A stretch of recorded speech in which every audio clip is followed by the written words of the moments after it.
The library was silent, but it wasn't empty. Sunlight filtered through tall arched windows, resting gently on leather-bound volumes that had outlived empires.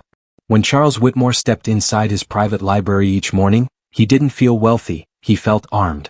In a world obsessed with speed and noise, this room existed for depth. Private libraries worth millions of dollars aren't built to impress guests. They are built to fortify the mind. Charles's library occupied an entire wing of his Connecticut estate.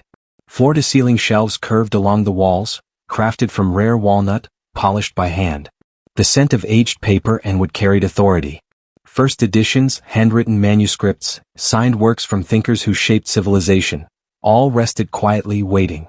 These books weren't decorations. They were tools. Each one represented a mind that had once wrestled with the same questions of power, ambition, failure, and legacy. He hadn't grown up surrounded by books like these. His childhood shelves were modest, practical, borrowed. But as his influence grew through finance, acquisitions, and long-term strategy, Charles learned something most never do. The elite don't just accumulate wealth, they accumulate understanding. Money buys comfort. Knowledge buys leverage. And private libraries are where that leverage compounds silently. In America, success often celebrates visibility. But the most powerful people retreat inward. They read. They study. They revisit ideas long after trends fade. Charles's library wasn't about nostalgia, it was about preparation. Each morning spent here sharpened decisions that would later move markets. Each quiet hour reinforced the discipline that had carried him beyond competition. This was not a room for entertainment. It was a room for becoming untouchable. By afternoon, the library transformed from sanctuary to strategy room. Soft lighting replaced sunlight.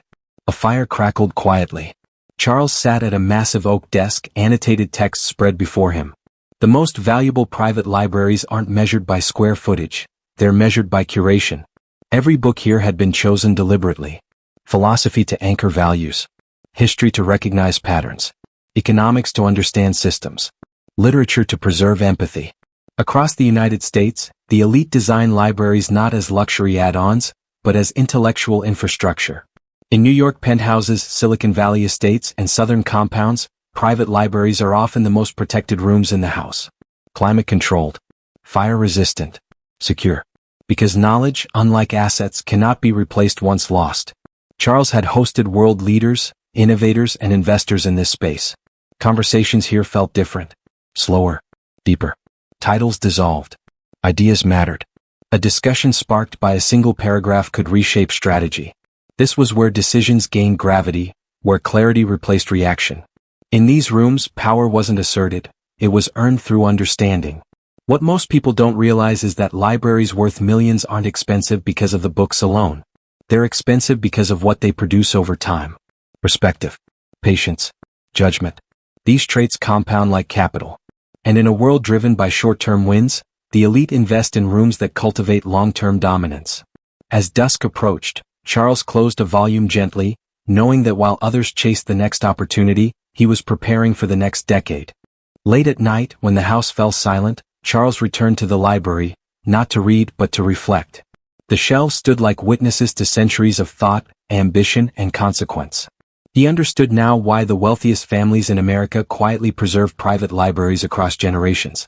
Because fortunes rise and fall, but ideas endure. This library wasn't built for him alone.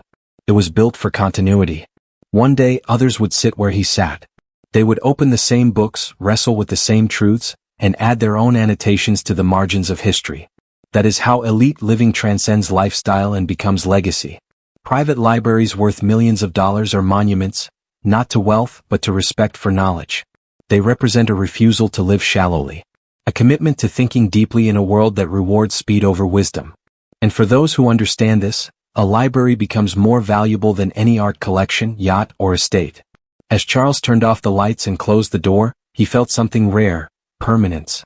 Not the kind measured in net worth, but the kind measured in influence across time. Because the ultimate luxury isn't what you show the world, it's what shapes the decisions that shape the world.